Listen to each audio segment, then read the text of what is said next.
Before we get into the video, could everyone please subscribe to my Endless Diary Tales channel? Thank you so much. My childhood sweetheart fell in love with a poor student my family sponsored after the college entrance exams. They planned to elope. On their way to the airport, they were in a car accident. The poor student died on the spot. My childhood sweetheart, devastated, forgot that he had once claimed he only ever loved one person. In the 3rd year of our marriage, he took over my family's company, leaving my family in ruins. Blood debts must be repaid in blood. At the height of my despair, I jumped from a tall building. When I opened my eyes again, I was 19 years old. I had returned to the day Ethan told me he had fallen in love with Lily. Lily, just one kiss, okay? Just one. No way. In the dimly lit room, Ethan was holding the girl he adored, trying to kiss her. I stood at the door, stunned, my mind unable to process what I was seeing. After all, I didn't expect that as soon as I returned, I'd witness such a scalding scene. Lily looked up and saw me, panic flashing across her face. She shoved Ethan away and stammered an explanation. "Rachel, it's not what you think." There was some dust in my eye, and Ethan was just helping me blow it out. She was terrified of me, and rightly so. Ethan was my childhood sweetheart, and it was highly likely he would become my fiancé in the future. Lily, on the other hand, was just the poor student my family sponsored. I gave her a slight smile, closed the door, and said nonchalantly, "Don't mind me, carry on." Lily was so flustered that she burst into tears. Ethan couldn't bear to see her cry and rushed out to pull me into a corner. He leaned close to my ear and warned, "Rachel, I could never love you. Behave yourself. If I find out you've been giving Lily a hard time, I won't forgive you." I lifted my gaze slightly to meet his. "And if I don't behave, what will you do?" In my past life, I was a pushover. Ethan, knowing how much I loved him, never hesitated to treat me coldly. But this was the first time I talked back to him. He froze for a moment before gritting his teeth. "Then I'll never speak to you again for the rest of my life." "Is that so?" I nodded thoughtfully. "Got it." Ethan and I had grown up together, and I had always dreamed of becoming his bride someday. But Ethan fell in love with Lily. To be with her, he went to extreme lengths, dropping out of school, going on hunger strikes, even threatening to end his life. Despite everything, his parents refused to accept Lily, insisting he marry someone of equal social standing. With no other options, the two decided to elope. That day, it rained heavily on their way to the airport. They had a car accident. Lily died instantly, while Ethan suffered severe injuries and was rushed to the hospital. The accident left him with a head injury that caused him to forget Lily entirely. He even claimed that I was the one he loved. After his release from the hospital, Ethan pursued me relentlessly. He confessed his feelings 3 times. I rejected him twice because I feared that one day, if his memories of Lily returned, he would resent me for it.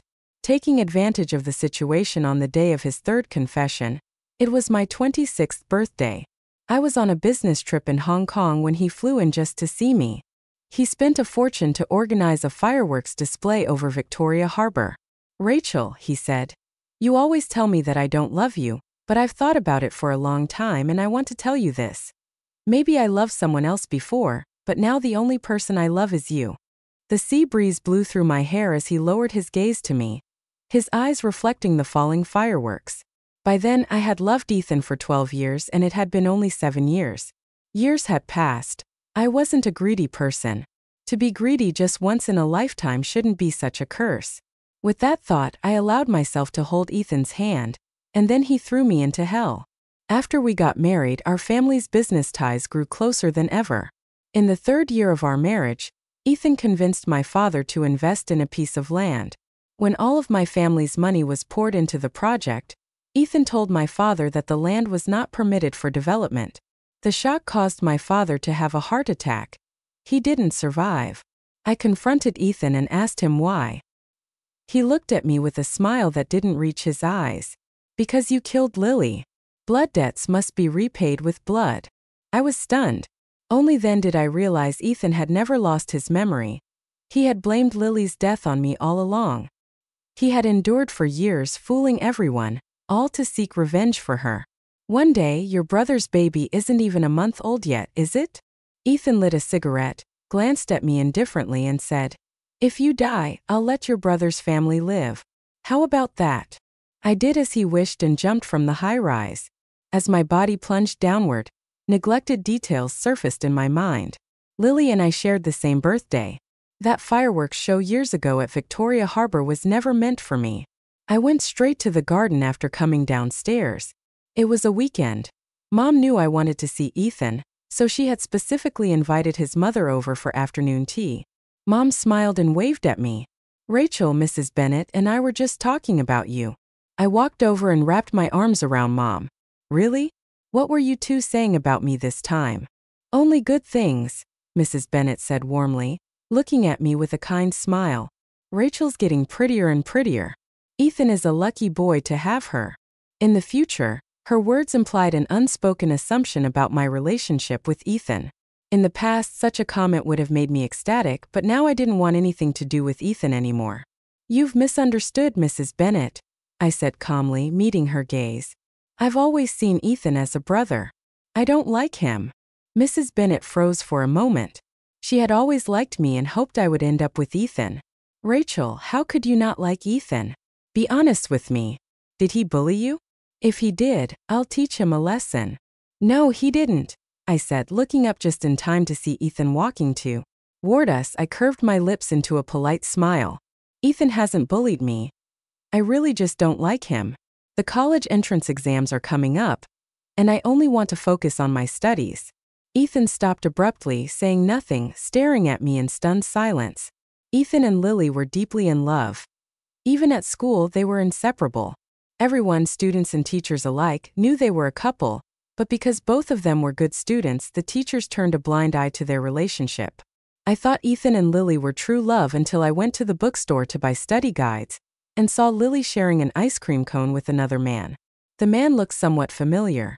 He was dressed in a sharp suit and appeared only a few years older than Lily. He asked her, "Does Ethan's mom know about the two of you dating? Has she said anything?" Lily shook her head. Ethan's been keeping it a secret from her. He said he would wait until after the college entrance exams to go public. The man suddenly became angry, shoving Lily away with disdain. Wait until his exams are over. Wait until his exams are over. Ethan's family plans to arrange his engagement to the Shun family's Aries. After that, what will become of you then? Lily wasn't angry at all.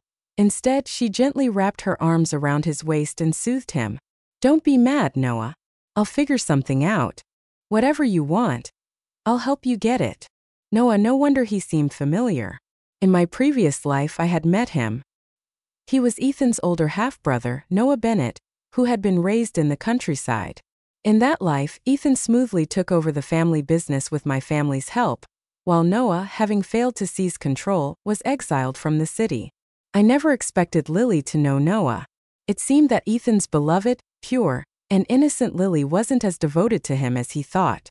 I approached Lily and proposed a collaboration, but she didn't trust me, thinking I was just there to cause trouble. Rachel, if you also like Ethan, I'll keep my distance from him. I didn't bother beating around the bush and handed her a folder. After catching her and Noah meeting secretly last time, I had conducted an investigation. Ethan's father was originally from another province. When he was young, he came to this city to make a living. Before marrying Mrs. Bennett, he had a wife who bore him a son, Noah. Later, seeking to climb the social ladder, he abandoned his first wife and child to marry into the Bennett family. 6 years ago, Ethan's father's first wife passed away from illness. On her deathbed, she pleaded with him to take care of Noah, who had just been admitted to university. Out of guilt, he agreed.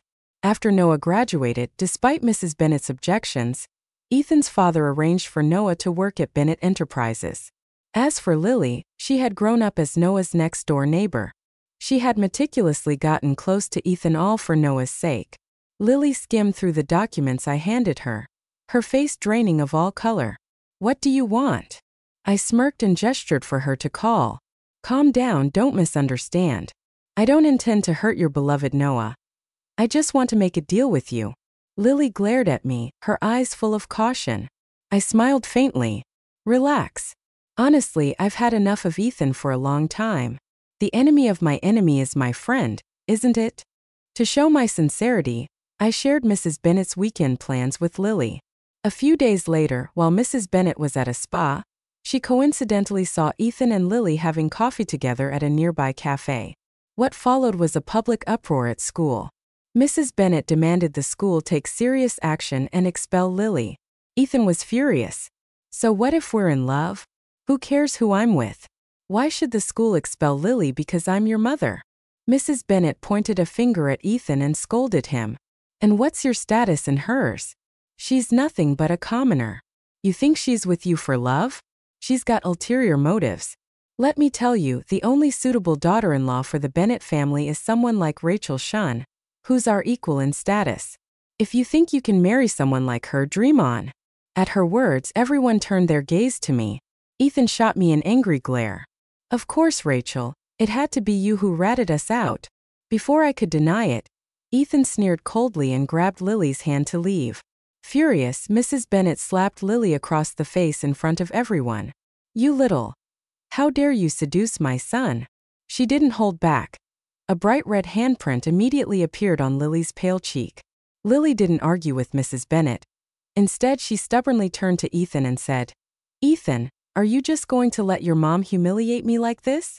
Yes, I come from a poor family, but does that mean rich people like you are naturally superior? Ethan was at a loss for words. No, Lily, it's not like that. Please listen to me. Lily covered her face, tears welling up in her eyes. Forget it. We're from two different worlds. Please stay away from me from now on and don't disrupt my life anymore.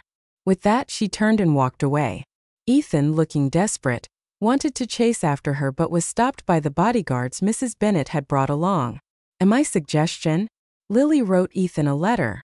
Mrs. Bennet was determined to break them up, and Ethan hadn't been attending school for days. After class, I went to Ethan's house to deliver his schoolwork. As usual, he greeted me with a hostile look. Who told you to come here? I don't want to see you. Get out of my room right now. Mrs. Bennet stood nearby, her face full of worry. I patted her hand and reassured her. It's okay, Mrs. Bennet. Let me have a word with him. I'll try to talk some sense into him. I closed the door and carefully locked it from the inside. Ethan looked at me with disdain, keeping his distance. Rachel, no matter what you do, I'll never like you. Just give up already. I calmly reached into my bag and pulled out the letter, lowering my voice. Keep it down. I'm just here to deliver a letter from Lily. She doesn't actually want to break up with you. What? She said the other day at school. The school was all out of anger. You doing something so kind? Ethan scoffed suspiciously without another word. I shoved the letter into his hands. Why don't you open it and see for yourself? Ethan immediately recognized Lily's handwriting. He read each word with intense focus. When he finished, he grabbed my arm. How is Lily doing now? He asked urgently. Not great, I replied, frowning. Everyone's been talking behind her back, calling her a gold digger and laughing at her. Ethan looked like he couldn't sit still. I'm going to talk to my mom right now. I'll make her let me out. Calm down, I said quickly, grabbing his arm to stop him. Let me give you some advice. If you really want to go out, just play along with your mom for now. Apologize and act like you're listening to her. That'll make things easier for you later. Ethan said nothing, his rebellious nature making it hard for him to lower himself. I pointed to the letter in his hand. Don't forget, Lily is still waiting for you. He stared at me for a long time before finally saying, Rachel, after everything I said to you at school, why are you still helping me? Suppressing the disgust in my heart, I forced a smile. Because you're my friend, Ethan, and I believe that you and Lily are truly in love. You can overcome all the obstacles society throws at you. Don't give up on her. Ethan seemed deeply moved by my words. A 19-year-old boy couldn't see through the performance of a 29-year-old woman. He looked at me with eyes full of gratitude. Lily applied to study at home and moved out of the dorms to rent an apartment off campus. She only came to school for exams. Ethan didn't go looking for her, but started spending more time with me on weekends. He frequently came over to my house. Mrs. Bennet finally relaxed, thinking Ethan had given up on Lily, but little did she know they hadn't broken up. In fact, the idea for Lily to rent an apartment off campus had come from Ethan himself. Worried that the rumors at school would affect Lily's studies, he had asked me to help him find a place for her. During this time, I acted as a go-between, delivering messages for them. I told Ethan that Lily's grades had slipped significantly. Her scores on the last 2 practice exams were far from ideal. Resting my head in my hand, I sighed dramatically. Your grades are so good. Your parents will definitely send you to Peking University, but Lily's scores are much lower than yours. At best, she might get into a second-tier college. That means the 2 of you won't be able to go to the same university. Ethan said nothing, but his grip on his test papers tightened. I added more fuel to the fire. Lily is so beautiful. When she goes to college, there'll definitely be lots of guys chasing after her. What are you going to do about that? With just a week left until the college entrance exams, tutoring probably won't make much of a difference. You can't exactly turn into one of those novel heroes who gets furious enough to change fate. Under my persistent prodding, Ethan's brows furrowed deeper. And deeper. Finally he made up his mind. Rachel, I'm going to drop the physics multiple choice section. I immediately clapped a hand over my mouth, worried he might see the smirk threatening to break across my face. After a moment I managed to speak. Ethan, you're joking, right? I'm not joking, he said resolutely. Compared to Lily, Peking University is nothing. I suppressed my laughter and continued to play the part of the concerned friend. This isn't a small matter. Your family will never agree. You should think it over carefully. There's nothing to think about. Ethan's rebellious streak was strong, and he hated being told what to do. He shook his head firmly, his tone unwavering. Rachel, I need you to promise me you won't tell Lily about this. I don't want her to feel any pressure because of me. I nodded with a faint smile, barely hiding my glee. All right. As soon as Ethan left, I received a call from Lily asking to meet. She arrived with Noah, who was still dressed in his usual suit. For some reason, though, his gaze toward Lily felt different this time. We met at a private dining restaurant. Noah had the staff guide Lily to pick ingredients discreetly, sending her away when it was just the 2 of us left in the private room. Noah poured me a cup of tea himself. Miss Shin, would you consider ending your collaboration with Lily? Why? I asked. He pulled a photo from his briefcase and placed it in front of me. I glanced at it, and a cold shiver ran down my spine. Noah gave me a faint smile, his tone casual. Last week I was in Hong Kong for business. By chance I saw a fireworks display at Victoria Harbor.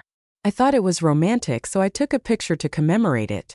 What do you think of the fireworks, Miss Shin? My brows furrowed instinctively. I don't like fireworks. Noah took a sip of tea. Is it fireworks you don't like? Or the person who set them off for you? My hands tightened into fists. I'm not one for beating around the bush, Mr. Bennett. If you have something to say it directly. Noah raised an eyebrow, his tone light but his words pointed. If my guess is correct, Miss Shen, you and I share something in common. We're both reborn. My breath caught and I stared at him in shock. Half a month ago, Noah had been reborn in his previous life. In his quest for revenge against Ethan's parents, he had used Lily, ultimately causing her death. Afterward, Ethan had driven him out of the city. Not long after that, Noah was diagnosed with a terminal illness. He only lived 6 months longer than I did. Blinded by hatred, he hadn't realized how much he valued Lily until after her death. Perhaps because of this lingering regret, he was reborn. Now Noah's gaze was sharp as he studied me. After being reborn, I noticed some things were different from the last life. But I couldn't figure out why until I discovered that you and Lily were working together. I finally discovered the reason for the changes in this life. You no longer have feelings for Ethan. I took a sip of tea, its bitterness spreading across the overwhelming love I once felt should have disappeared in the face of a grudge, as deep as my father's death. When my father suffered a heart attack, Ethan had been right there. Not only did he refuse to save him, but he also personally threw away the medication my father carried with him. Noah's expression darkened at my words, his usual calm faltering. I stood up and poured him another cup of tea. You want Lily to stay uninvolved, which is why you want me to terminate our collaboration. It's not that I'm unwilling to see others happy, but your rebirth came too late. She's already in too deep. You should know better than anyone how obsessive Ethan can be. A breeze stirred outside, causing the wind chimes on the curtains to jingle softly. Noah glanced at them briefly before speaking. "What do I need to do to satisfy you, Miss Shun?" I raised my brows slightly, appreciating how straightforward he was. Talking to someone smart saves so much trouble. "Since she can't stay out of this, why not join me and go with the flow?" Noah fell silent, only sighing deeply when footsteps echoed from outside the room. "You must promise me Lily's safety." I smiled and raised my hand in reassurance. "You have my word." When the college entrance exam results came out, there were mixed emotions everywhere. My results were similar to my last life, and Lily performed excellently, scoring high enough to have her pick of top universities in the country. Ethan, on the other hand, was dumbfounded because he had skipped the physics multiple choice section. His score was only enough to barely qualify for a second-tier university. He blamed me for it, demanding, "Why didn't you tell Elle about this before the exams?" Feigning innocence, I looked at him and replied, "You told me not to remember. You didn't want her to feel pressured and specifically asked me to keep it a secret." Ethan knew he was at fault but was still seething, clenching his teeth. "But didn't you say her scores would only be good enough for a second-tier school? They weren't that great during the practice exams," I said, scratching my head and sighing. Who knew she'd suddenly outperform herself on the actual test? Ethan stared at his report card, fuming, completely unaware of the truth. In reality, there had been no miraculous performance. It had all been part of our plan. Lily's results were precisely why she had earned the scholarship from my family in the first place. Her lower scores during the mock exams were a deliberate act to manipulate Ethan. Ethan balled his fists tightly, glaring at Lily in the distance. I carefully tugged at his sleeve. "Why don't you talk to her and ask if she'll apply to a local university with you?" He hesitated. "Do you think she'll agree?"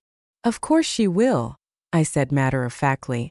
"You skipped the physics section for her, didn't you?" Bolstered by my encouragement, Ethan regained his confidence. With his head held high, he approached Lily. To his shock, she rejected him outright. Their conversation quickly escalated into a heated argument. In a fit of frustration, Ethan revealed the sacrifice he had made for her, skipping an entire section of the exam. He thought such a grand gesture would move her, but instead it earned him nothing but disdain. "Ethan," Lily said coldly, "I didn't ask you to do that. Stop patting yourself on the back. No normal person would make such a stupid decision." Ethan froze in place. Their classmates, who overheard the argument, thought he had lost his mind. They mocked him for sabotaging his future over a relationship that wasn't even certain. The once admired golden boy had now become the subject of ridicule, a laughingstock in everyone's eyes. I found it utterly delightful. Lily ultimately chose to attend a prestigious international university. On the day before her departure abroad, I finally told Ethan about Lily leaving the country. When Mrs. Bennet learned about his grand gesture of skipping part of the exam for love, she flew into a rage and forced him to repeat his senior year. She kept him locked at home. During this time, Ethan was still fuming when I mentioned Lily's departure. He merely scoffed. "What does it have to do with me?" I understood his temperament well. One glance was enough to tell that he was only putting on a tough front. Taking out my phone, I showed him a video. After watching it, Ethan's face darkened. "My mom caused trouble for Lily. When did this happen?" I pressed my lips together, pretending to hesitate. "Before the exams." Right before the exams, I had intentionally created an opportunity for Lily to slip up, letting Mrs. Bennet find out about her secret relationship with Ethan. Just as I predicted, Mrs. Bennet had been furious. Behind Ethan's back, she sought out Lily and tried to pay her off to leave. Their conversation hadn't gone well, and in the end, Mrs. Bennet threw coffee all over Lily to make sure Ethan saw it. I had someone secretly record the entire scene. "She doesn't hate you," I said, trying to reason with him. "Her pride was just hurt. Ethan, if Lily leaves and never comes back, won't you regret it?" Ethan gazed out of the window in silence. He didn't respond, but I knew he already had his answer. That evening, it suddenly began pouring rain. I stood by the window, listening to the sound of the storm. Today was a significant day in my previous life. This was the day Ethan and Lily had eloped. But in this life, Ethan, desperate to stop Lily from leaving, defied everything and escaped from home. The howling wind outside mirrored the wheels of fate turning once more, inching closer to the ending I had set for him. Just like in the previous life, Ethan got into a car accident on his way to the airport. I thought he would die, but fate had other plans. Ethan didn't die. Instead, he lost a leg in the crash. Ethan lost both his love and his health. Mrs. Bennett dropped everything to stay by his side in the hospital, urging him to undergo further treatment. But Ethan refused, declaring bitterly, "If you don't bring Lily back, I'd rather spend the rest of my life a." As I was left with no choice, Mrs. Bennett finally relented. She promised that as long as Ethan cooperated with his treatment, she would no longer oppose his relationship with Lily. But a new problem arose. After leaving for her studies abroad, Lily changed all her contact information, making it impossible for Mrs. Bennett to find her. Eventually, Mrs. Bennett remembered that my family had once sponsored Lily's education. She came to me for help. In confusion, I replied, "Didn't you dislike Lily the most? Why would you want to call her now?" In just 2 weeks, Mrs. Bennett looked like she had aged years. Her hair streaked with gray, she sighed deeply, her face worn with exhaustion. "It doesn't matter if I like her or not. Whatever she's done to Ethan, it's like he's under some spell. He's determined to find her. Ethan's my only son. I can't let him spend the rest of his life in a wheelchair." Inside I sneered. Just losing one leg? That's not enough. Ethan owed me 3 lives. Blood debts must be paid in blood. Grasping her hand in faux sympathy, I said gently, "Don't worry. I have Lily's contact information." I accompanied Mrs. Bennett to the hospital. Ethan was drinking water when we entered. The moment he saw her, he flung the cup in her direction. "Get out. I don't want to see you." In the short time since I'd last seen him, Ethan had changed drastically. Dressed in oversized hospital clothes, his face was pale, his cheekbones prominent and his eyes sunken. He looked nothing like the once vibrant young man he used to be. Mrs. Bennett's eyes reddened immediately at his outburst. Afraid of provoking him further, she held back her tears and spoke softly. "Son, please stop this. As long as you cooperate with your treatment, I won't stop you from being with Lily anymore." Ethan looked at her, skepticism written all over his face. "Are you serious? What kind of trick are you trying to pull this time?" Ethan growled. "No tricks, no tricks," Mrs. Bennett hurriedly said, pulling me into the hospital room. "Look, I brought Rachel here. I'll have her call Lily for you right now." Under Mrs. Bennett's urging, I dialed Lily's number. After a brief wait, a clear, sweet voice came through the phone. "It's Rachel." Ethan instantly recognized Lily's voice. His eyes filled with expectation, fixed on my phone as though it held the key to his entire world. I curved my lips into a smile and said into the phone, "Lily, Ethan's mom has agreed to let you two be together. Ethan wants to talk to you. Do you have a moment?" Lily let out a soft laugh. "That's unnecessary. Since the day his mother insulted me with money, I've decided I don't want anything to do with him anymore. I don't love him anymore." No matter how much I tried to persuade her, Lily remained unmoved. I glanced at Ethan lying on the hospital bed. His head was slightly tilted back, his bloodshot eyes filled with a deep, painful sorrow. Suddenly, the phone was snatched from my hand. Mrs. Bennett had reached her breaking point. "You think someone special," she snapped, her suppressed anger finally bursting forth. "A girl from some rural backwater comes to the city for a few years and starts acting like a princess. My son Ethan being interested in you is the best fortune you could ever hope for. And you dare to play hard to get?" The line abruptly went dead as Lily hung up. Mrs. Bennett, livid, rolled her eyes and turned to Ethan. "Son, are you awake now? You're willing to die for her, but she doesn't even care about you. Listen to me, stop being so stubborn." Ethan glared at her with unrestrained hatred, grabbing everything within reach and hurling it at her. "If it weren't for you meddling, Lily would never have left me. Why don't you just go die?" Mrs. Bennett froze in shock, tears streaming down her face. "How could you curse your own mother? Everything I've done was for your own good." Outwardly, I tried to play peacemaker, but inside I relished their fight. The worse their relationship became, the more it benefited my plans. After some coaxing, I managed to get Mrs. Bennett to leave the room, leaving just Ethan and me behind. He clung to my hand desperately, like a drowning man clutching at a straw. Rachel, that wasn't Lily on the phone, was it? My mom found someone to impersonate her, didn't she?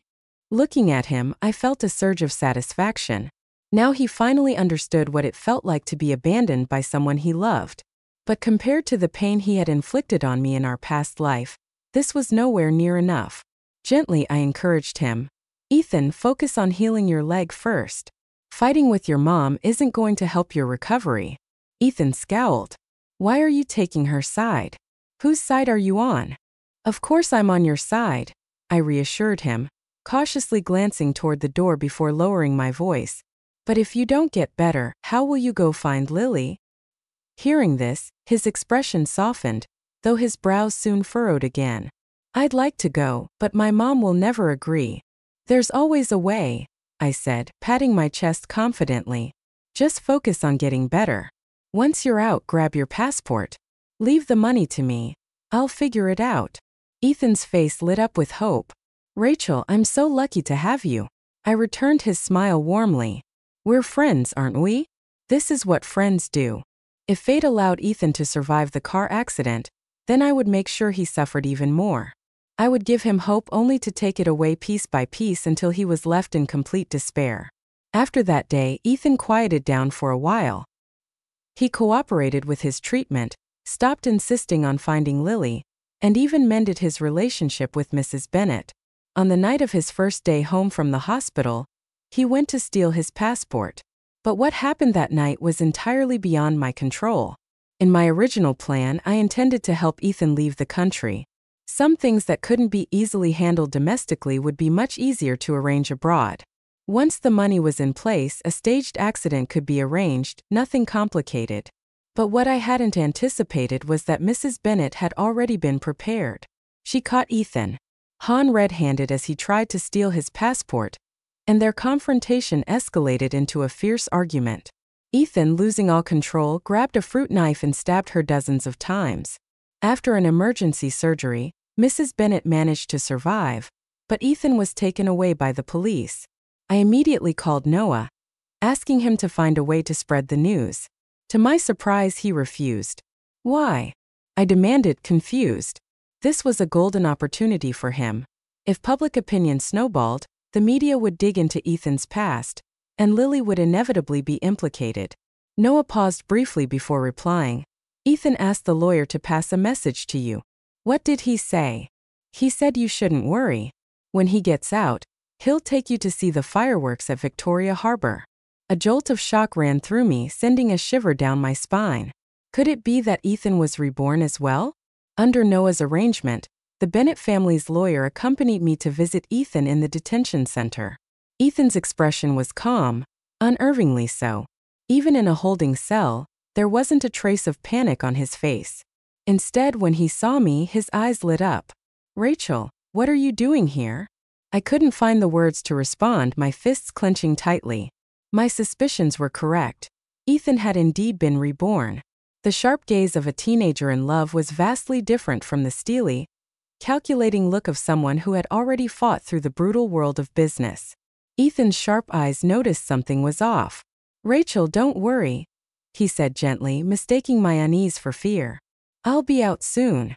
Taking a deep breath, I told him that I had called Lily. Ethan's face darkened immediately. I quickly added, don't worry, I only told her you suddenly had some trouble. I didn't mention anything else. You don't have to think about her anymore. Ethan's eyes narrowed, their depth making my skin crawl. She and that illegitimate child must have been working together all along. They've been deceiving us both. His gaze softened as he continued. Rachel, I've seen everything you've done for me. Only you have ever truly cared about me. When I get out, I'll make it up to you. Make it up to me? Ethan owed me 3 lives. What could he possibly do to compensate me for that? My nails dug into my palms, the pain a sharp reminder of my resolve. After leaving the detention center, I went straight to Noah to discuss countermeasures. The situation was worse than I had imagined. Not only was Ethan reborn, but he also knew about Lily and Noah's connection. This was a significant threat to our plans. Noah frowned. Mrs. Bennet is still in the ICU.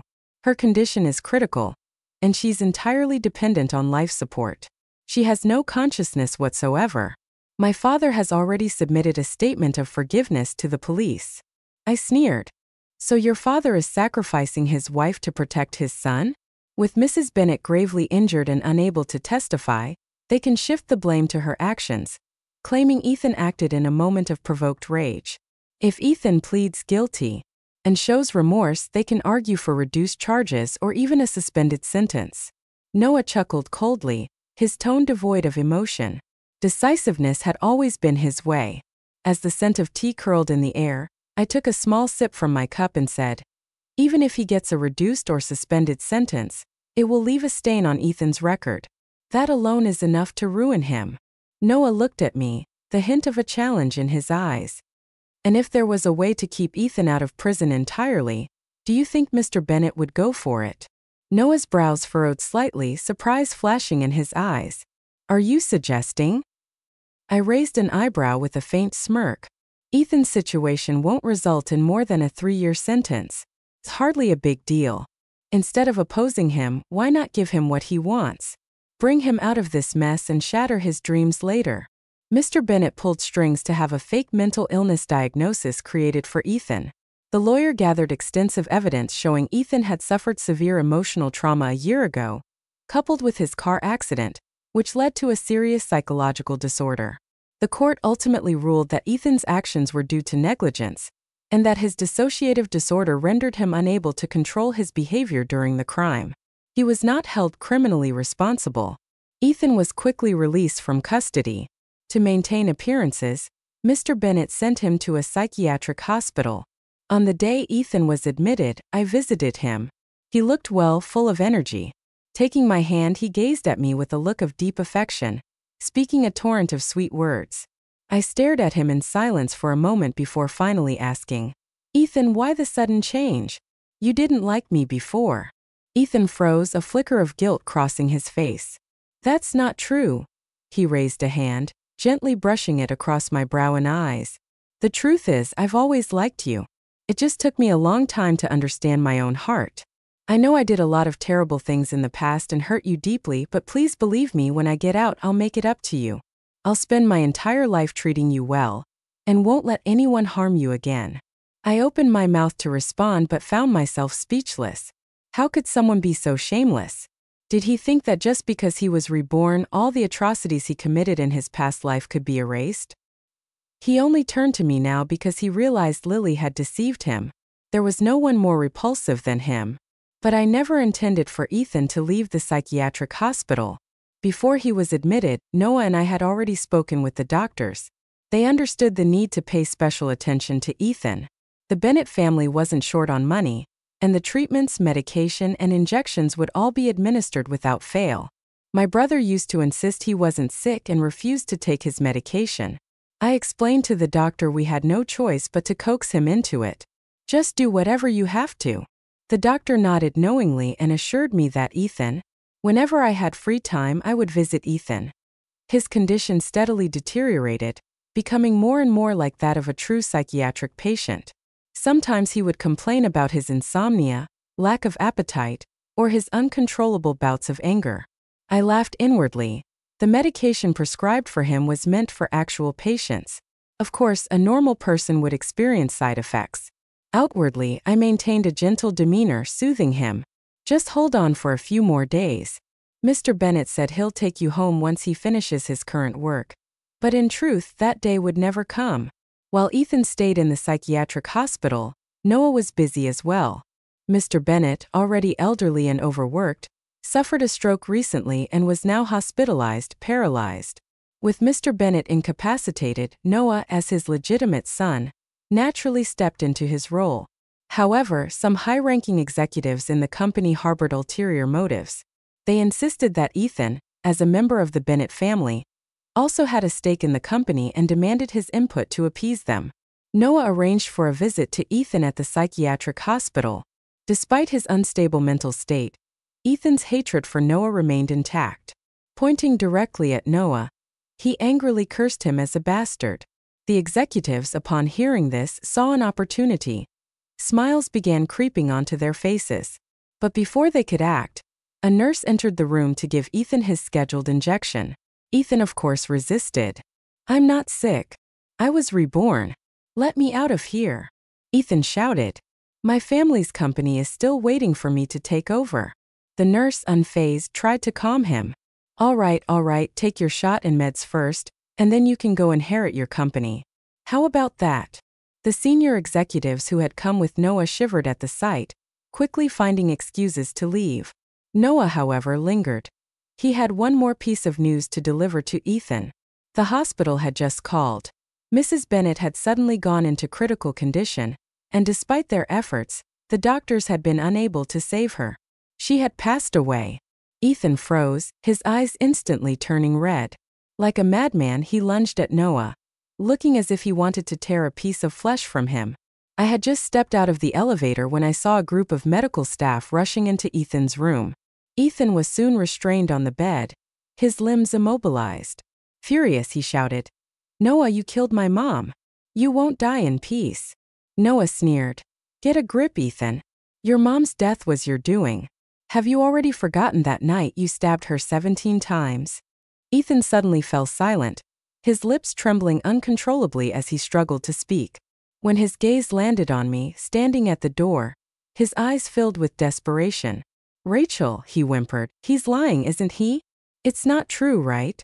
"It's true," I said, meeting his hollow gaze as I raised an eyebrow. "The person who killed Mrs. Bennett was you." At my words, something seemed to shatter in Ethan's eyes. Ting his face slightly. "Why are you making that expression? It's not like this is your first time killing someone." The autumn wind whistled outside as he stared at me, his gaze trembling with fear. "Rachel, what do you mean by that?" I watched his panicked eyes and smiled gently. "Did you know I once had a dream? I dreamed that you and Lily eloped, but you got into a car accident. Lily died. It was clearly a brake failure, but you blamed her death on me. To get revenge, you married me, took over my family's company, and drove my father to his death. In the end, you forced me to jump from a building. I hit the ground, my blood pooling everywhere, my entire body racked with unbearable pain. I wanted to call for help, but I couldn't speak. All I could do was lie there and bleed out as bystanders screamed." Ethan's pupils contracted sharply. He thrashed violently against his restraints, his voice trembling as he asked, You were reborn too?" I shook my head, fighting confusion. "You really are sick, Ethan. Rebirth? That only happens in novels. I simply had a dream, that's all." Tears streamed down Ethan's face, uncontrollable and endless. I couldn't help but laugh even harder. "It really was a terrifying dream, wasn't it?" I said, patting his face gently. "Don't be scared, it wasn't real. See, I'm standing right here in front of you." But the panic in Ethan's eyes only grew. No. You must have been reborn too. Rachel, listen to me. I was tricked by Lily and Noah. I didn't mean to hurt you. Let me out, and I'll make it up to you, I swear." I smiled brightly and leaned closer. "Do you think I'm stupid? Wasn't being deceived by you once enough? You think I'd let myself be deceived a second time? Ethan, you even betrayed your own mother. Why would I dare to let you go?" Noah approached, his expression neutral. "Do you need me to step out for a moment?" I shook my head. "No need. I've always been honest with my allies." Ethan stared at me in disbelief. You too." "That's right," I said calmly. "We formed an alliance from the moment your relationship with Lily became public. Every single thing that happened afterward was meticulously planned by us." "Why?" His voice cracked. "You loved me once. I know you did." "Yes, I loved you," I said quietly. "I truly did. I married the man I had adored since I was young. I naively believed you were a gift from the heavens because of your sensitive stomach and picky taste. A girl who didn't even know how to boil noodles, forced myself to learn how to cook. I became good at it just for you. I managed everything in our life, trying my best to be a good wife." Tears welled up in my eyes, and I wiped them away with a steady hand. "And in return, you destroyed everything I held dear. You killed the people I loved the most." Ethan's face turned ashen. "We had a child?" he asked, his voice trembling. I laughed bitterly. "Yes, but you caused its death while you watched my father die without lifting a finger. I was in the hospital. The doctor told me I was pregnant for weeks, along with a tiny life already growing inside me. Why didn't you tell me? He asked, his voice rising in desperation. How could I? I retorted, my tone sharp. Or should I ask, when did you ever give me a chance to tell you? Ethan's face paled further, memories crashing down on him. He must have remembered the day I stormed into his office, demanding to know why he had destroyed my family. He had looked me in the eye and coldly said he had never loved me, that he married me only to avenge the death of his so-called first love. Tears filled his eyes now, but I remained unmoved. After a few moments of silence, he said, Rachel, I was wrong. I know that now. Please give me another chance. Let's have another child together. I slapped him across the face twice. Keep dreaming, I spat. Why would I ever have a child with you? You'll never leave this hospital for the rest of your life. Ethan begged, wept, and finally his desperation turned to rage. Rachel, I'm your husband. You can't treat me like this. If you won't save me, I'll take you down with me. I laughed in his face, completely unfazed. You're only a fish on the chopping block now. You can't hurt me anymore. I turned to leave, adding with a smile, You're clearly getting worse. I'll ask the doctor to increase your medication. 6 months later, Ethan died. The hospital staff said his condition had worsened over time. He was convinced he was reborn and claimed that Noah and I were reborn as well. He was telling the truth, of course, but no one believed him. In the end, he truly became a madman. One night, he jumped from the hospital roof. Witnesses said he wasn't afraid. On the contrary, his face was full of joy as he shouted, I'll be reborn soon, and next time I'll make all of you pay. I don't know if he succeeded in being reborn again. All I know is that when Noah informed Mr. Bennett of Ethan's death, the man suffered cardiac arrest on the spot. The doctors managed to save him, but Noah remarked bitterly, My father sowed the seeds of his own misdeeds when he was young. Now he's fated to watch his family fall apart one by one. That's his punishment, to live a long life filled with pain. When New Year's Eve came, my family and I went to Victoria Harbor to watch the fireworks. The brilliant lights faded as quickly as they appeared. But this time my family was by my side.